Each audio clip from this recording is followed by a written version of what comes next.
Olá, boa noite a todos. Sejam bem-vindos à terceira semana da disciplina de sistemas. Isso mesmo? Isso mesmo. Da disciplina de sistemas de informação, módulo do Comp 8, do Instituto Federal Sul de Minas, campus Muzambinho. Na aula de hoje, nós vamos estar trabalhando aqui com o sistema de tecnologia de informação, que é bem parecido com aquela sequência que nós estudávamos desde o técnico, que era o momento em que vocês imaginem um fluxograma, ou algoritmo, entrada, processamento e saída. Aqui também, né, não deixa de ser diferente, né, essa forma de você trabalhar os dados. Acontece a entrada dos dados, o processamento, a saída, mas vocês percebam que tem aqui uma seta de 2 fluxos para o controle do sistema, onde a informação é enviada e retrocede com resultados para ser armazenado no banco de dados, e o próprio sistema de armazenamento que gerencia esses dados que entram ou que saem. No momento que entram sendo gravados, no momento que saem, quando vocês fazem uma consulta. O que nós temos neste menu à nossa esquerda são os processos, né, que estão diretamente ligados a esse sistema de informação. Um cadastro de usuário, uma atualização do software, de repente, este software ele recebe uma versão nova, ele é atualizado no mercado e, diante disso, né, ele necessita reconhecer o seu hardware. Em que momento que isso acontece, a identificação do software em relação ao hardware? Principalmente quando vocês fazem a instalação. Quando nós temos um sistema que é legal, que exige instalação para o bom funcionamento, ele grava informações do seu hardware para que ele possa testar em algum outro momento em que alguém tenta fazer uma cópia, uma pirataria, e aí as informações não batem. Uma época que eu atuei como programador, a maior preocupação que nós tínhamos é justamente a questão da proteção. Você desenvolve o software para um cliente, toda uma lógica preparada para o benefício daquele software e atendimento daquele cliente. E quando você coloca no mercado, você observa que esse software pode atender outras demandas também. É algo parecido com o que nós chamamos de enlatado. Enlatado é aquele software que você adquire aonde desculpa, aonde vem os pacotes. Aí eu tenho um pacote financeiro, um pacote administrativo, um pacote de RH, mas espera aí, eu não uso RH, mas está no pacote. Tá? Você compra o software, você não tem direito à escolha, né, do que você quer que venha ali embutido. Então você compra aquele pacote vem fechado. E ele é capaz de atender a várias demandas. Se eu tenho uma empresa e vou utilizá-lo no recursos humanos, na contabilidade, se eu tenho uma empresa menor e eu não tenho RH e nem contabilidade, mas eu tenho controle de estoque, eu tenho faturamento, eu tenho entrada, tenho saída, tenho contas a pagar, tenho contas a receber, ou seja, é aquele software que você desenvolve que pode atender a várias demandas. Quando você vende para alguém, é muito comum você ter esse software pirateado para uma outra empresa. Eu comprei um software, o software é legal, até não paguei barato não, foi um pouquinho caro, mas se você quiser uma cópia, pega o CD aqui comigo e faz a instalação na sua máquina. Isso é muito comum mesmo.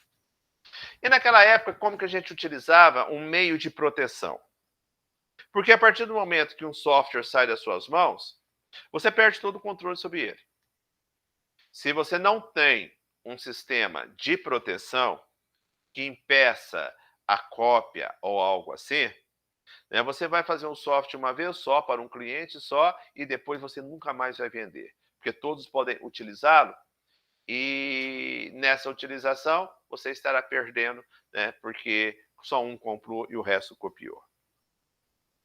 No momento em que é feito a negociação, cliente e software house, é feito um cadastro, o cadastro da empresa, e juntamente é feito um contrato de uso, de cessão de uso.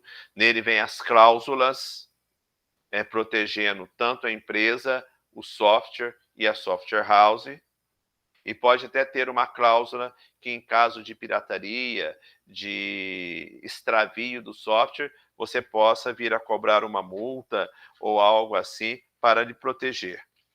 Mas, além disto, nesta época, a gente fazia uma outra identificação.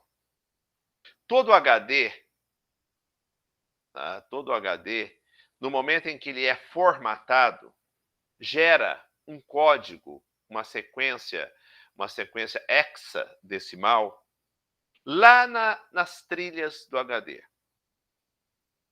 E quando você tem um aplicativo que lê essas trilhas, que lê a identificação, você consegue enxergar aquele código gerado. Se você formatar a máquina, ele gera um outro código. Esse código nunca ele aparece em duplicidade, seja na mesma máquina ou em máquinas diferentes, até porque ele é um hexadecimal e ele tem N combinações, então dificilmente você vai encontrar dois HDs com um número de identificação interno idêntico. Então, o que a gente fazia? A gente fazia a captura daquele número e colocava aquele código hexadecimal dentro do código do software, de forma que, quando você fosse abrir aquele aplicativo, né, e no momento em que você logava, entrou com login, entrou com a senha, login password, né, ele, após confirmar, confirmou senha, ok, confirmou login, ok, confirmou senha, ok, a próxima confirmação era daquele hexadecimal do HD. Se o hexadecimal fosse igual, indicava que quem comprou o meu aplicativo foi realmente quem instalou. Se eu enviei este aplicativo para uma outra empresa, ou mesmo dentro da minha empresa, eu quis instalar em outro computador sem comprar uma licença, é aí que está a proteção de toda a tecnologia, de todo o aparato que nós desenvolvemos. Para a gente não cair nessa de desenvolver uma única vez, você queima massa cinzenta, você se desgasta ali, e no momento que você vai ganhar dinheiro, o outro pega gratuitamente. Então, se você vende para uma empresa, você vende os direitos de uso, de cessão de uso de uma máquina e vende licenças a preço módicos para outras máquinas qualquer. Isso a gente consegue até com a nossa versão de Windows. Quando você compra um Windows, você pode comprar com a licença e depois, né, você compra esses seriais para instalar nas outras máquinas. Tá? E preço bem mais barato, mas você tem uma legal, uma completa, né, uma inteira, e depois você tem essas sublicenças que coloca nos outros. Então, a gente fazia isso. E quando, olha para vocês verem, né, como que a gente ia mais longe.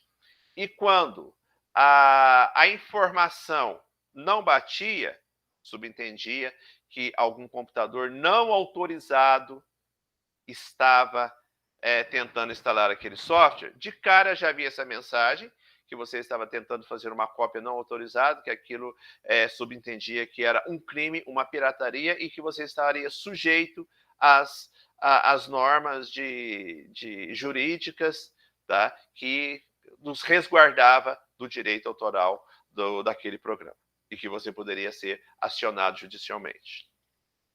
A gente chegou a um ponto de tentar fazer a captura do e-mail que estava naquele computador, para que nós pudéssemos enviar uma mensagem para aquela empresa ou aquele fulano que estaria tentando instalar o software pirata, né, já acionando essa pessoa judicialmente e tendo como prova, né, aquele processo que ele entrou, né, que ele tentou instalar. Mas como que a gente ficava sabendo?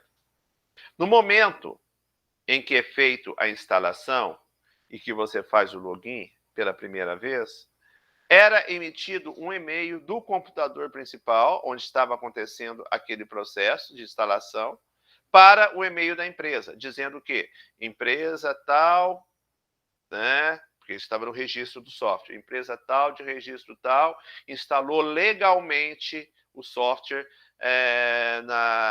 no desktop de hexadecimal tal. A gente recebia isso. Isso era documentação nossa. E quando o pirata, o cara que estava com o software pirata tentando instalar, nós também recebíamos essa informação.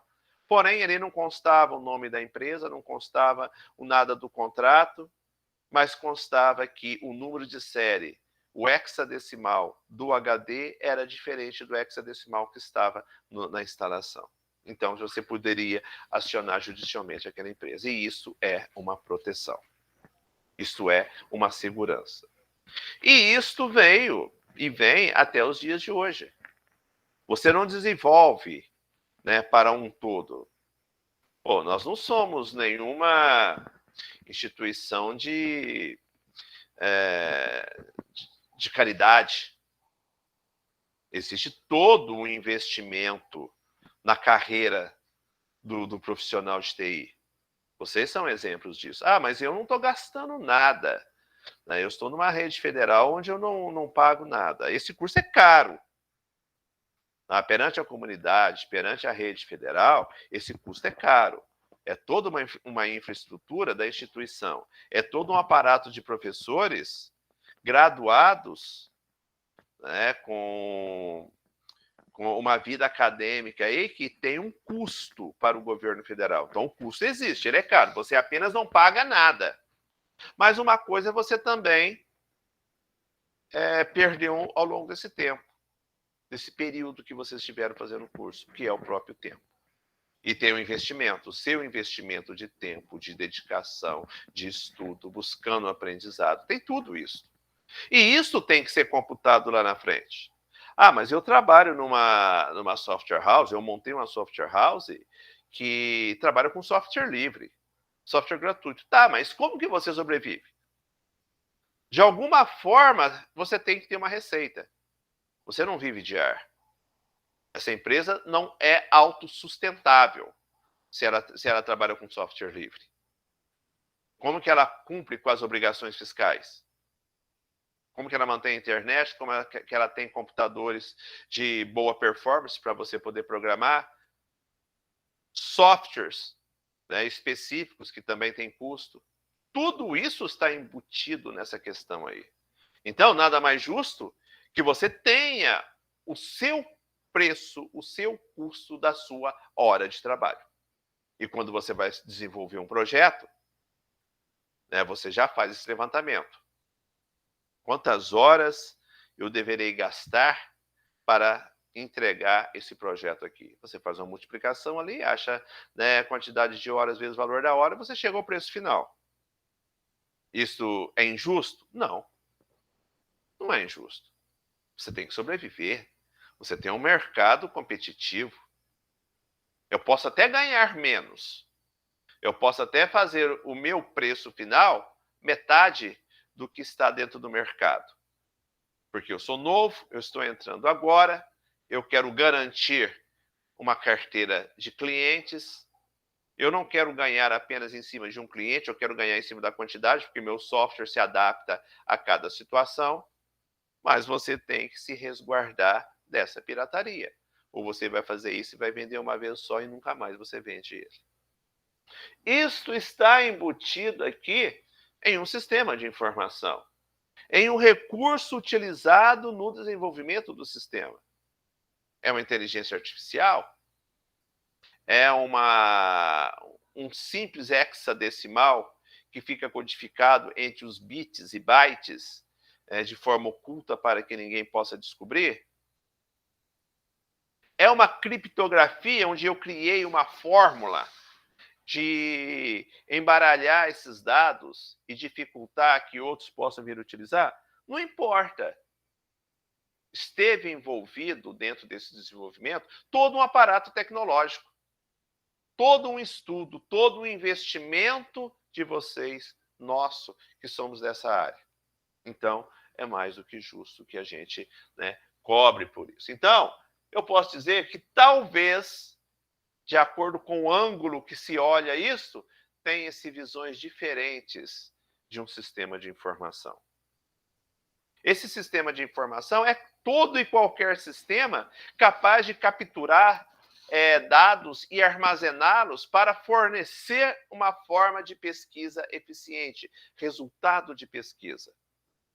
Hoje a Datafolha soltou um índice de pesquisas dos presidenciáveis, coisa que aconteceu dentro do final de agosto até o dia 10 de setembro.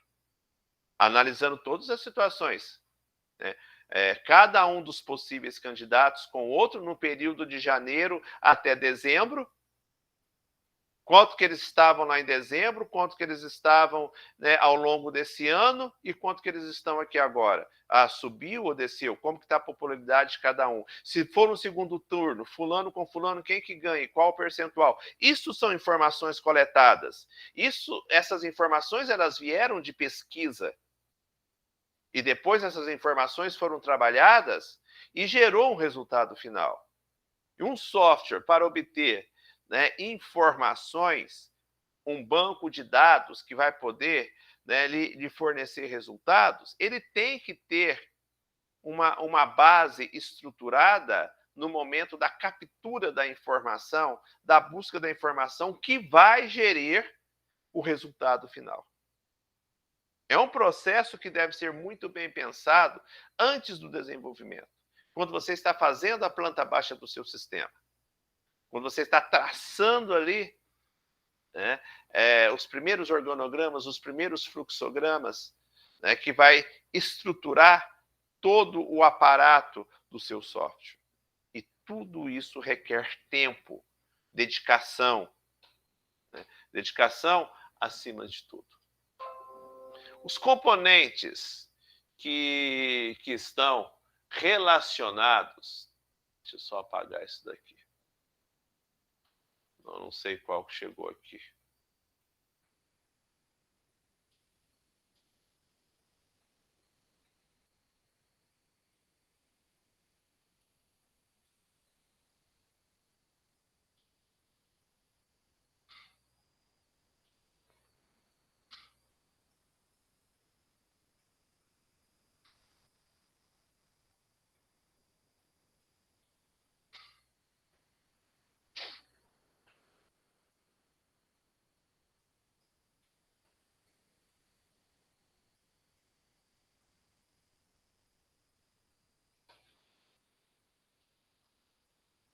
As equipes que estão envolvidas no desenvolvimento de um software desse, dentro de uma empresa, elas precisam mais do que nunca ter confiabilidade na busca desses dados.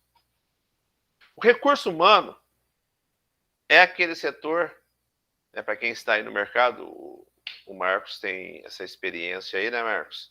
Quando você chega numa empresa, você passa pelo recurso humano, ele te dá uma filtrada, né, e ele acompanha toda a sua vida ali dentro, né, dentro dos possíveis projetos que você venha desenvolver, das etapas que você está avançando.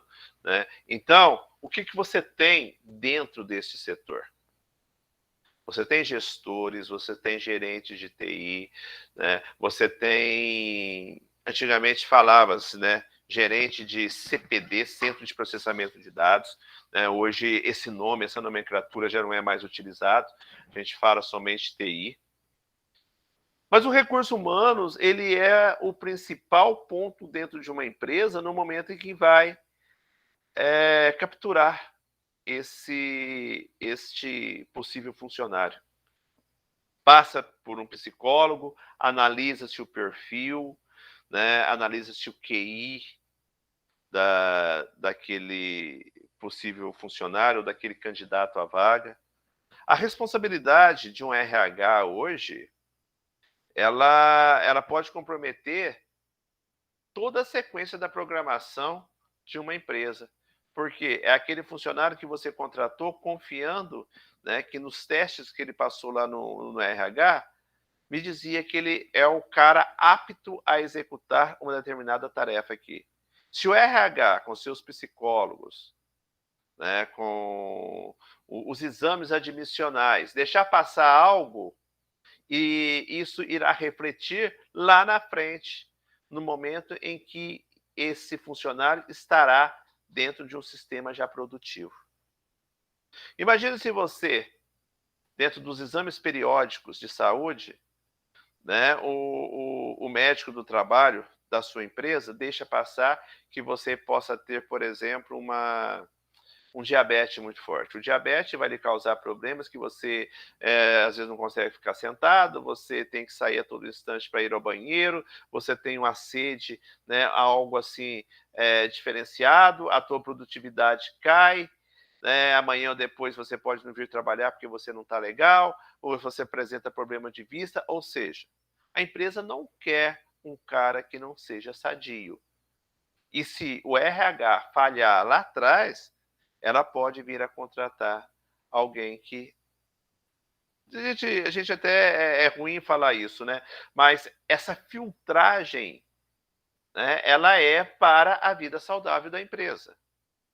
Por outro lado, ela crucifica o profissional que está tentando entrar ali, né, naquele espaço. Ela marginaliza o profissional. Como ela marginaliza também qualquer indivíduo acima dos 40, 45 anos, onde para o mercado de trabalho ele já não é tão mais produtivo. E ela vai deixar de contratar, né, essa galera nova para contratar alguém de 40, 50 anos? Depende da experiência que ela busca. Às vezes o cara de 50 anos, né, ele sobressai em relação à galerinha nova aí, porque ele tem muita bagagem, ele tem muita experiência, mas normalmente não é isso que as empresas querem. As empresas querem contratar pessoas novas para que possa capacitá-las, treiná-las e moldá-las para a sua sistemática. Recentemente, vi uma empresa do Sul, do Rio Grande do Sul, está instalada aqui em Alfenas, contratando uma galerinha nova, na faixa dos 20 e poucos anos, que seja da área de TI, para trabalhar com o desenvolvimento de aplicativos móveis. E parece que ela já tem ali uns 15, 20 programadores trabalhando para ela, aqui dentro de Alfenas. Saiu lá do Sul, veio para cá. Mas o que ela encontrou no perfil de Alfenas? Faculdades. O mesmo que pode ser encontrado dentro do perfil de Muzambinho. E principalmente quando as instituições têm dentro da sua estrutura as incubadoras. A incubadora hoje é tudo que permite que você já possa sair dos bancos da escola, do ambiente escolar, do ambiente acadêmico, já com uma pequena experiência de mercado de trabalho. Isso permite que você esteja, tá, muito adiante de quem é recém-formado, passando por uma instituição que não tem esse processo, né, das incubadoras ou toda essa preparação do que é esse mercado que está lá fora, esse treinamento. Então, o RH ele é um setor, sabe, de grande importância dentro de uma empresa, buscando filtrar e gerenciar o melhor dos funcionários para aquela empresa, o qual, né, ele presta o serviço também. Então, a gente tem que passar por essa etapa, né? Essa etapa, aqui a gente está analisando a contratação para uma empresa de software house, né? Essa etapa, após a contratação do elemento humano, né, aquele que desenvolve, que cria, é necessário que haja um investimento em hardware. De nada adianta você contratar um cara bom, um cara produtivo, né, de experiência, mas se você não colocar máquinas na mão dele que esteja à altura do nível dele. Então, trabalhar com equipamentos de última geração, com programas, com softwares atualizados e legalizados, é uma outra etapa que está diretamente ligada aos sistemas de informação. Então a gente começou lá na mão de obra. Estamos aqui nas ferramentas. A ferramenta que vai permitir que aquela mão de obra possa produzir. E nesta sequência, não poderia deixar de faltar o próprio software, que é a parte lógica do sistema de informação, né? Que é ele que vai permitir, né, a criação. Você não vai conseguir criar se você não tiver software que vai permitir, né, que você possa escrever, codificar. É necessário que você tenha editores, né, que permitam isso. Então, é um investimento também da empresa. Ela tem que investir num bom funcionário, ela tem que investir num ótimo equipamento, e esse ótimo equipamento se completa com o hardware, quer dizer, com o software. Momento em que você tem software atualizados, legalizados, né, para que você possa fazer uso dele ali dentro. Tem o profissional, tem o equipamento, tem o software, mas a informação necessita ser armazenada. E de repente o software que eu tenho são softwares básicos, mas eu não tenho uma estrutura de um banco de dados que possa me dar confiabilidade pela quantidade de informações que eu pretendo guardar dentro da minha empresa. Então, esses meios físicos, esses meios de armazenamento, eles são muito importantes. Aonde que eu estou armazenando essa informação? É local? É em nuvem? Tenho backup? Não tenho? Estou na confiança? Só tenho backup aqui dentro nas minhas máquinas, nos meus servidores e nada mais fora? A minha empresa trabalha com a contenção de despesa e não permite que eu possa contratar uma terceirizada que armazena a informação minha em nuvem. Não condiz com a realidade da empresa. Não condiz com o investimento que ela faz no profissional, no hardware e no software, para depois esses softwares complementares, que são de altíssima confiabilidade e necessidade de terem essas informações armazenadas em vários locais, em várias unidades, a empresa deixa pecar aqui. Não pode pecar numa etapa dessa. Assim como não pode pecar nos recursos de rede interna da sua empresa. Equipamentos longe ou próximos têm que se comunicarem. Comunicar via Wi-Fi pode ser eficiente, mas de repente eu comunicar via cabo, não par trançado, mas já que eu estou fazendo um investimento e eu tenho tecnologia para isso hoje, eu vou fazer uma rede estruturada, mas uma rede de fibra, porque eu preciso de alta performance até na troca de informações entre as minhas equipes. E elas precisam ter informações atualizadas nas mãos para que ela possa gerar resultados, gerar dados. Assim como você precisa ter ferramentas eficientes para que você desenvolva um processo de pesquisa, de análise, seja ele um formulário, seja ele um metadado, algo assim que, né, já busca essa informação, um cookie que busca essa informação automaticamente, mas você precisa ter essa informação nas mãos. E é claro que você precisa ter uma rede, né, estruturada para isso. Na transformação das informações, é um momento em que eu já tenho esses dados guardados em forma numérica, ou em forma de texto, no meu banco, e que eu tenho que transformar isso em resultados. A minha gerência, a minha gestão, não quer saber da informação como está aqui armazenada. Ela quer ver de uma forma gráfica. Como que está o mercado hoje? Como que está a relação bolsa-dólar? Ao produto que eu fabrico aqui hoje, que a minha empresa tem como carro-chefe, como que ele está lá fora? Eu tenho estoque? Me mostra para mim o nível de estoque. Me mostra o pontos a pagar, quanto que eu tenho que acertar com meus clientes e o quanto que eu tenho que receber quanto que eu tenho que acertar com meus fornecedores e quanto que eu tenho que receber com meus clientes. A gestão precisa disto. A gestão precisa enxergar valores. E às vezes enxergar valores não é enxergar números, é enxergar de uma forma gráfica. Então você tem que saber transformar as informações. Você tem que ter aplicativos que possam fazer isso automaticamente e não que isso tenha que ser feito manualmente. Então, de repente, a função na sua empresa é desenvolver ferramentas que permite uma alta performance dos funcionários que ali estão inseridos. Então, este processo, ele volta lá nos primórdios, entrada de dados, processo de transformação, é o processamento, transformação da informação ou do conhecimento adquirido e a saída.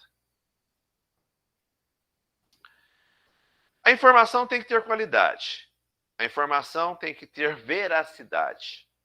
Você não pode ter uma pesquisa e quando você solta o resultado, você solta uma interrogação junto dizendo, eu acho que é isso. Não. Você tem que se comprometer. Eu afirmo que é este o resultado. Por quê? Porque eu fiz várias pesquisas em regiões diferentes, em horários diferentes, com perfis diferentes. E nesse universo da captura que eu fiz, eu tenho a confiança que eu tenho atingido a todos os gêneros.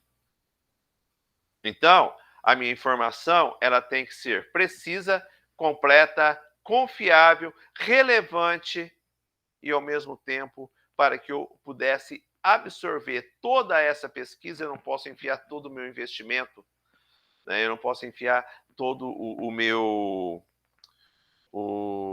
caixa, né, nessa pesquisa toda. Então, é preciso que ela seja econômica. Eu tenho que conseguir o mais com o menos. Mas eu tenho que conseguir isso num tempo hábil. Eu vou fazer uma pesquisa para as eleições de 2022, mas vou soltar o resultado das pesquisas lá em dezembro. Dezembro já aconteceu o primeiro e segundo turno, agora não adianta mais. Ou essa pré-pesquisa feita agora, que lhe dá uma estimativa do que pode acontecer lá na frente, eu apresento essa pré-pesquisa lá em agosto. Essa aqui é a pré-pesquisa que eu fiz lá em setembro de 2021. Pô, mas agora para que serve isso? Parece que não serve mais nada. A informação ela tem que estar presente na época certa, no momento certo. Ela tem o seu espaço. E esse espaço tem que ser respeitado. Se não for assim, essa informação não tem utilidade para nós. Ela chegar fora do tempo implica, para as grandes empresas, em perdas. Perda de capital, perda de ações, perda de clientes que ficaram insatisfeitos com o produto que eu estou desenvolvendo e foi para a concorrência. Isso pode trazer uma desmotivação para os meus funcionários, pode trazer uma quebra para a minha empresa e eu declaro falência e todos os funcionários que eu tenho aqui eu tenho que colocar na rua e eu não tenho como fazer uma rescisão honesta com eles e nem desonesta porque eu não tenho capital. E nessa daí, quantas famílias indiretamente não foram prejudicadas? Um simples erro lá no RH, no momento da seleção, compromete todo esse fluxo, toda essa estrutura. Porque justamente a mão, o intelecto e a presença do funcionário saudável e produtivo que vai permitir chegar até aqui e apresentar algo que tenha todas essas características: precisa, completa, confiável, relevante e principalmente econômica. Não é fácil trabalhar com um sistema. Não é fácil você pegar algo do zero e transformá-lo. Quando isso vem da sua própria cabeça, você ainda pode manipular aí. Mas quando vem de terceiros, você tem que entender a sistemática dele, como que ele trabalha hoje, como que a empresa dele, como que essa empresa está fortalecida no mercado e quais são as resistências que ela tem. Porque o aplicativo, o software que você vai desenvolver tem que ter este perfil da empresa.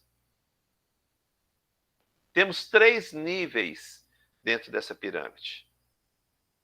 O nível estratégico, o gerencial e o operacional. O estratégico vai precisar o que for ser desenvolvido. Vai criar, né? Vai colocar isto dentro do projeto. A gerência vai analisar a viabilidade ou não do desenvolvimento desse software, quais gastos serão responsáveis para desenvolver esse software e qual a possível receita que ele vem me retornar. Ele se paga em quanto tempo? Qual o risco dele entrar no mercado, entrar bem e depois ele ser, né, estagnado? Entra-se o nível operacional. Entra-se a equipe toda de análise e desenvolvimento responsável, né, por essa cria que é esse software na melhor das condições. Então, é uma pirâmide. Vocês estão vendo que lá em cima, no topo da pirâmide, o estratégico, você tem menos funcionários. O pessoal que está totalmente focado, ele é menor. E à medida que você desce a pirâmide, né, a gerência já é um pouco maior, porque de repente dentro da sua empresa você não é somente um único sócio. Você tem mais sócios dentro da sua empresa para poder conduzi-la. Você não é o proprietário único dessa empresa.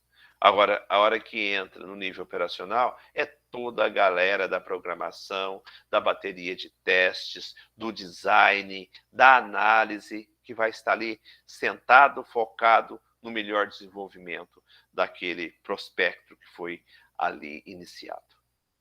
Então, gente, desenvolver um sistema, fazer com que ele seja eficiente, colocar no mercado, obter sucesso com ele e permitir que ele tenha uma vida longa, é um verdadeiro desafio para a maioria das empresas.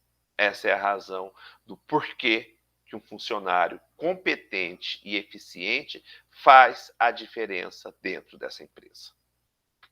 Tá bem?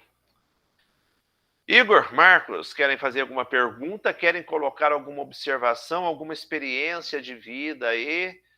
Nos contar aqui, fiquem à vontade. Aproveite esse espaço.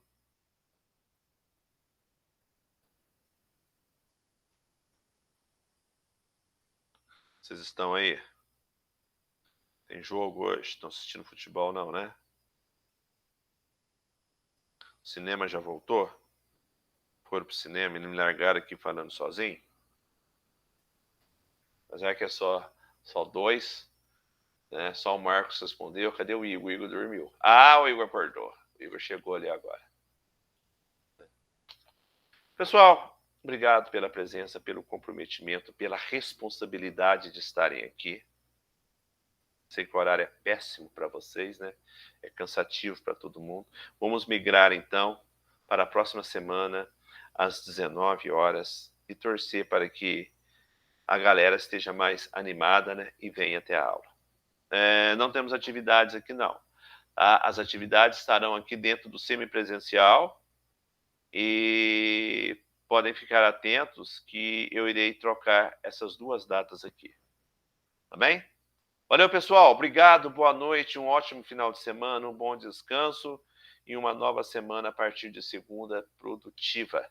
Um abraço a vocês. A gente se encontra na sexta-feira. Até mais. Obrigadão, Marcos. Valeu, Igor.